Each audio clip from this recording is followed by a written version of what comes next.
Anyone who lives close to nature has heard the odd sounds that animals in the dead of night make. But one creature said to live in the Ozarks is said to howl a call that would leave even the boldest of men in a state of terror, for demise was but an earshot away. Welcome to Cryptid Corner, the series all things cryptids, and today we are going to look into the Ozark Howler. Today's topic takes us to the Ozark Mountains region of the United States, although some of the reports claim that the Howler's range is said to stretch as far south as Texas. The Ozark Howler is a creature about the same size and general shape of a black bear, with a particularly cat-like head and a long, thick tail. But the beast's head is said to also don a pair of ram-like horns, although sometimes they are described more as like antlers, along with a set of red glowing eyes. And the howl from which the Howler gets its name is quite the unsettling one, resembling a combination of a wolf's howl, an elk's cry, a woman's scream, and oddly even the cackle of a hyena. The howl of the Howler itself is an omen of tragedy, with death being said to draw near for anyone who sees the beast or even hears its dreadful scream. Reports of the Howler would originate from frontiersmen in the early 1800s, who began to settle in the Ozarks. The Howler was said to have crossed paths with American frontiersman, Revolutionary War veteran, and folk hero Daniel Boone during his years in Missouri, allegedly detailing the Howler in an 1810 letter. And then, in 1816, he had reportedly shot the beast dead. Many outdoorsmen, primarily lumberjacks who would spend months chopping down forests, would hear and see many odd sights in the Ozark region, with the Howler being referred to them as a hoo-hoo, which correlates with the establishment of the Concatenated Order of Hoo-Hoo, a fraternal organization centered around the lumber industry whose logo just happens to be a black cat, and I really like saying hoo-hoo. In 1946, a series of sightings would occur around Red Oak, Oklahoma, with returning soldiers from World War II intending to build new lives being met with demonic noises in the dead of night. In 2005, a family living in Van Buren Township of Arkansas would have their own run-ins with the Howler over the next 5 years, with the family even reportedly capturing the beast on a trail cam.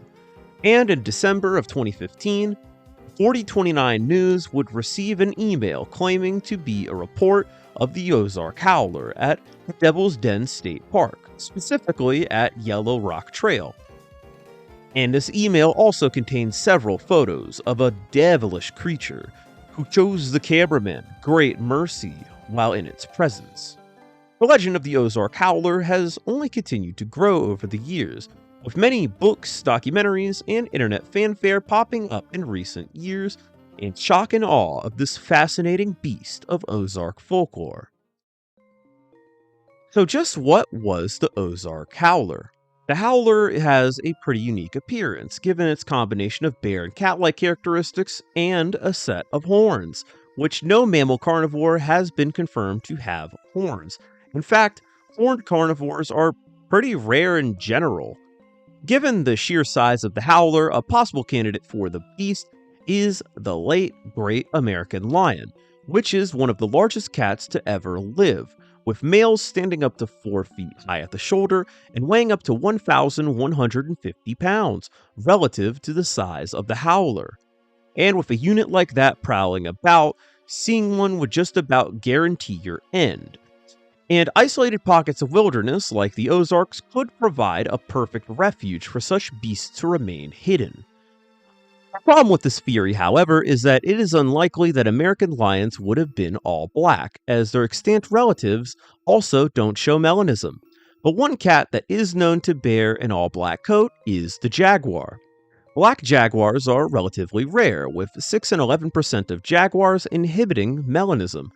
But in the US, jaguars are just ridiculously rare in general, as since 1996, a total of 8 jaguars have been spotted across Arizona, Texas, and New Mexico. But Back in the 1800s, before hunting, habitat loss, and the US-Mexico border limiting migration north would be so prevalent, this was far from the case, as jaguars' range in the mainland US stretched from California to the Carolinas. And going back even further, jaguars could be found all over the US, in areas that weren't under glaciers, that is. And although jaguars aren't as big as the reported size of the howler, only getting to a mere 2.5 feet tall at the shoulder, exaggeration is quite the common thing in encounters with wildlife in general, especially animals that are being reported as cryptids. The roar of the jaguar, though, doesn't exactly line up with the howl of the howler, sounding more deep and guttural than a scream. That being said, though, many creatures in this region can be responsible for this howl, and one of the key suspects is yet another animal that is now extinct in the Ozarks, the red wolf. The red wolf is the rarest species of wolf in the world, with a population of 20 wild wolves that are now limited to a reserve located on the Albemarle Peninsula in North Carolina. And this is really sad, as not even that long ago, the red wolf was found from the East Coast all the way to the Midwest, being brought to the brink of extinction by hunting and habitation loss. Additionally, the howl of the red wolf is distinct and is considered a great match for the howler by Forrest Galanti, who did a really good special on the howler and the red wolf. And although red wolves were far from rare during the early 1800s, over the years, persecution and environmental destruction would see the red wolf population nosedive over time, making them rarer by the day. And given how the Ozarks can serve as a natural refuge, it would make sense why populations would stick to this general area. And although red wolves are a great vocal match, they are far from being the only one, as anyone who knows what American wilderness sounds like at night, they'll tell you that there is no shortage of weird-ass sounds. Of course, mountain lions, coyotes, and foxes are easy candidates for the howler, as they can easily be mistaken for sounds of screaming women to the uninitiated. But, of course, locals would be very familiar with all of them. Well, not all of them, as mountain lions are pretty interesting, as up until the 1920s, mountain lions could be found in the Ozarks, but no more. And a bit prior, they could have been found pretty much all over the continent. But similarly to the American lion, they are unable to be fully melanistic, meaning it would only be able to be a vocal culprit and not a physical match. And an honorable culprit is the American bison in regards to the physical match. Who is the closest physical match if you are sheerly taking into account the horns? Although I doubt that somebody would mistake a bison for a big cat, as it just looks nothing like. They'd just say it's like the devil buffalo or something. And of course, an out-of-place brown bear, or even just a large black bear, is a pretty good match for the howler as well, and would also be quite terrifying to run into if they were really hungry. But despite a whole ecosystem's worth of culprits, a large amount of the howler legend has been a ruse, which made researching this video very frustrating. And yeah, I get it, a lot of cryptids are hoaxes, duh, a lot of this stuff has to be made up. But when it comes to the Ozark Howler, the amount of misinformation around this cryptid is remarkable. Most cryptozoologists tend to be cautious when discussing the howler if they don't just outright dismiss it entirely, as much of what we know from the howler was hoaxed by a single guy who used a plethora of different aliases to solidify that Ozark Howler legend, with cryptozoologists all cracking the Ozark Howler reports to a student at the University of Arkansas, who was spreading misinfo just for the love of the game, apparently doing it due to a bet. And the 2015 pictures are obviously either a photoshopped or dressed up doggo, likely a German Shepherd pup. And the trail cam photo doesn't really reveal anything to me. Maybe a bear or a wolf at best. We don't even really have knowledge on where this picture was taken. The Daniel Boone letter also has never been found, and Daniel Boone has been the focal point of several tall tales over the years, given his status as a frontiersman and an early American folk hero. Hell, he reportedly even shot a Bigfoot, but I feel like that's a story for another day. And when it comes to the concatenated order of the Who, any claims of Ozark Howler influence is easily debunkable, as the order's founding is very well documented via a PDF that you can find on their own website. Who wasn't just a name for the Howler in particular, it was generally just a lumberjack term to describe anything unusual. Hell, the PDF even shows you examples. And the black cat logo, which obviously doesn't have horns, was chosen due to the order's vow to not be superstitious, choosing the black cat, which is a very superstitious animal, to prove such.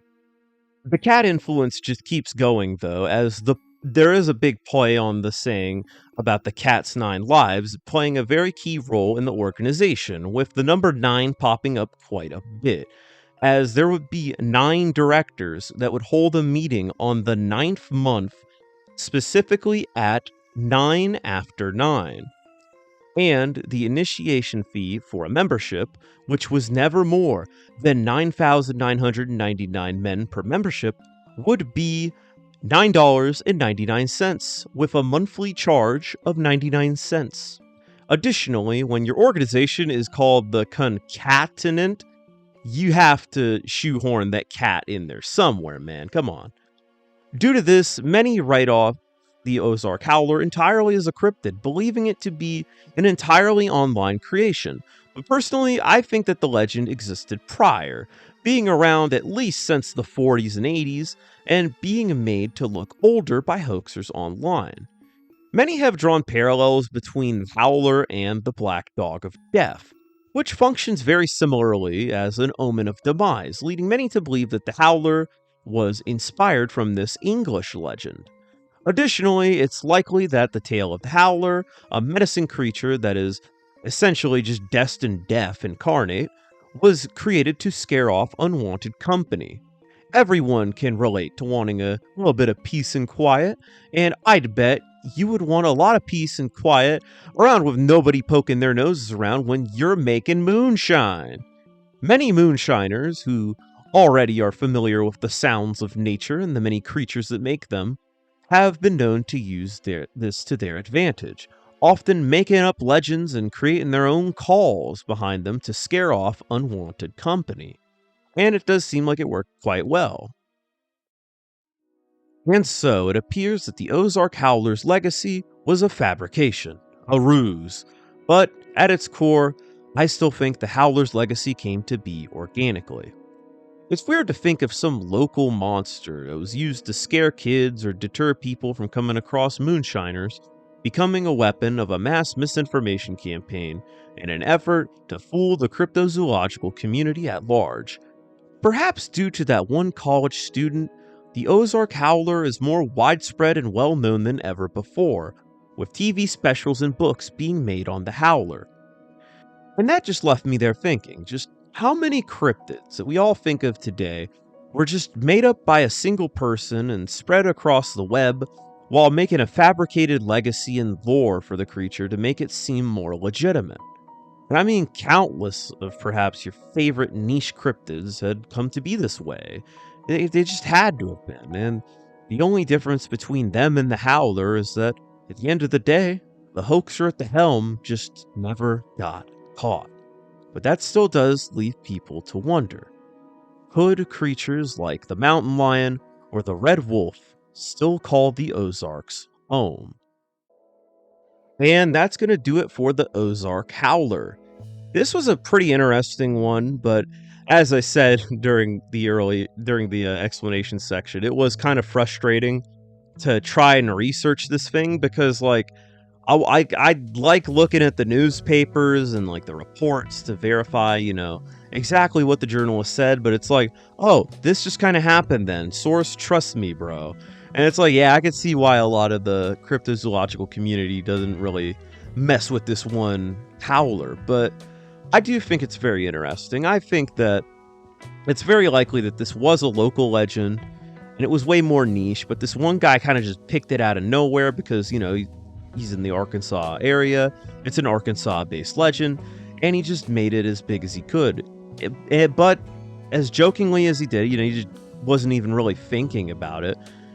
Several books have been made. It's been on TV shows. People have made money off of this, but that one guy, he didn't.